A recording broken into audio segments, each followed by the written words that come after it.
I need you to think about your routine right now, not your brush session, your whole day. From the moment you wake up to the moment you tie your do-rag at night, every product you reach for, every habit you don't even think about anymore because it's automatic. What if I told you there are things buried inside that daily routine, things you do without questioning, that are actively undoing your wave progress? Not slowly, daily. Every single time you do them, your waves lose definition, your hair loses strength, and your pattern gets harder to maintain. And the worst part is, most of these habits feel like you're doing the right thing. They feel productive. They feel like effort, but effort in the wrong direction is just damage with extra steps. Today I'm breaking down 7 habits that are quietly destroying your waves from the inside out. Some of these you already suspect. At least 2 of them are going to catch you off guard. And by the end of this video, your entire routine is going to change. Because once you see the damage these habits cause, you can't unsee it. This isn't just about getting better waves. It's about respecting your hair enough to stop hurting it in the name of helping it.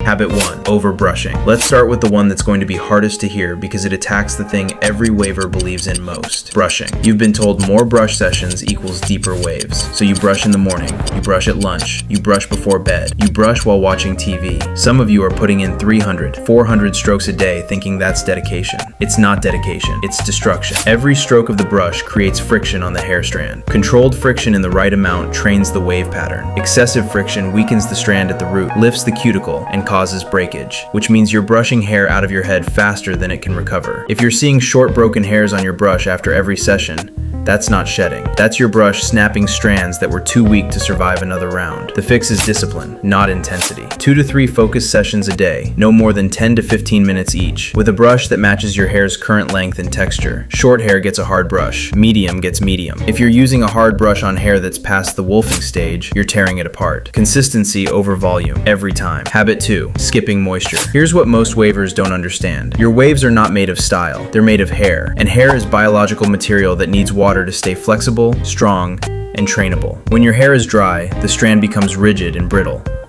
A rigid strand doesn't bend into a wave pattern, it resists it. And when you force a brush through dry, rigid hair, it doesn't train, it snaps. If your waves look dull, if they lose definition within a day of brushing, if your pattern looks flat and lifeless no matter how much work you put in, the issue isn't your technique, it's dehydration. Moisture needs to be part of your daily routine, not just your wash day. A light leave-in conditioner or a water-based moisturizer applied every morning before your first brush session gives your hair the slip it needs to respond to training instead of fighting it. And after you moisturize, seal it with a lightweight oil so the moisture doesn't evaporate within hours. That seal is the step most people skip, and it's the reason their hair feels dry again by noon. Habit 3. Sleeping without protection. This is the habit the title warned you about, and yes, you're probably doing it right now. Maybe not every night, but enough nights that it's costing you. One night without a do-rag or satin covering, and your wave pattern takes damage that requires 2 to 3 brush sessions to recover from. One night. That's all it takes to lose 3 days of progress. Cotton pillowcases create friction against your hair all night long, pulling moisture out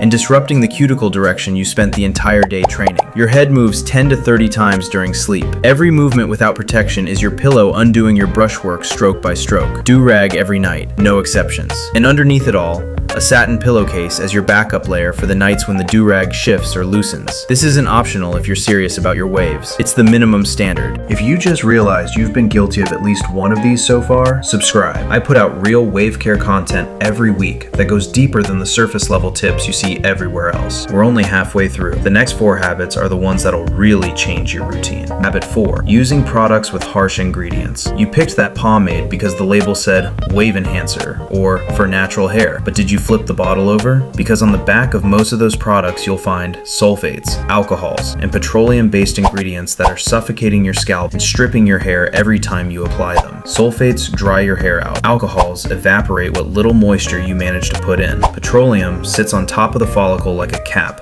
blocking growth and trapping dirt against the scalp. You're styling your waves with products that are sabotaging them from the ingredient level. Read your labels. If you can't pronounce the first 5 ingredients, your hair probably can't process them either. I use the Ocean View Juice Boost Hair Growth Oil because I formulated it specifically to avoid everything I just described. It feeds the follicle and seals moisture without any of the ingredients that cause buildup or dehydration. But regardless of brand, the principle stays the same. If your product is working against your hair's biology, your brush sessions are fighting an uphill battle every single day. Habit 5. Ignoring scalp health. Your waves grow from your scalp. If your scalp is unhealthy, clogged with product buildup, flaking from dryness, inflamed from harsh chemicals, it doesn't matter what you do on the surface. The hair coming out of that follicle will be weak before it ever forms a wave. Most wavers focus entirely on the hair and completely ignore the ground it grows from. That's like watering the leaves of a plant while the soil is poisoned. Once a week, you need to clarify your scalp. A gentle scrub or a clarifying wash that removes the layers of product, oil, and dead skin sitting on your follicle openings. When those pores are clear, the follicle can breathe, and the hair it produces comes in stronger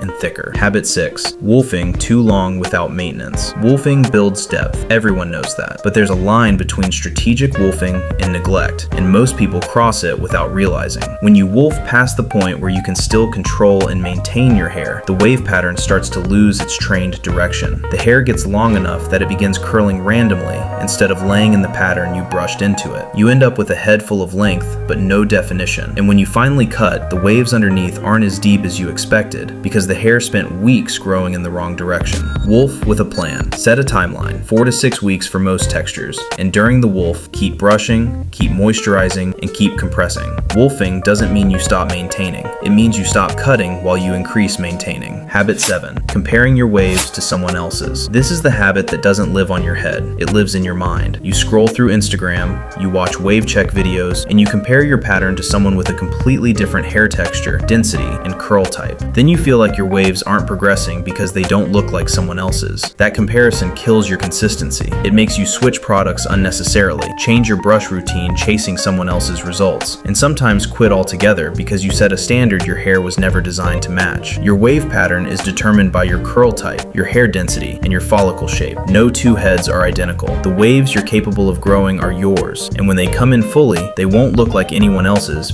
Every single one of these habits is fixable. None of them are permanent. The damage they've caused up to this point can be reversed with the right routine and enough consistency to let your hair recover. Your waves aren't broken, your habits were, and now you know exactly which ones to fix. Drop a comment right now. Which of these 7 habits hit you the hardest? I want to know which one you're cutting out first. Subscribe if you haven't. I put out real content every week for barbers and for the people sitting in their chairs. I'll catch you in the next one.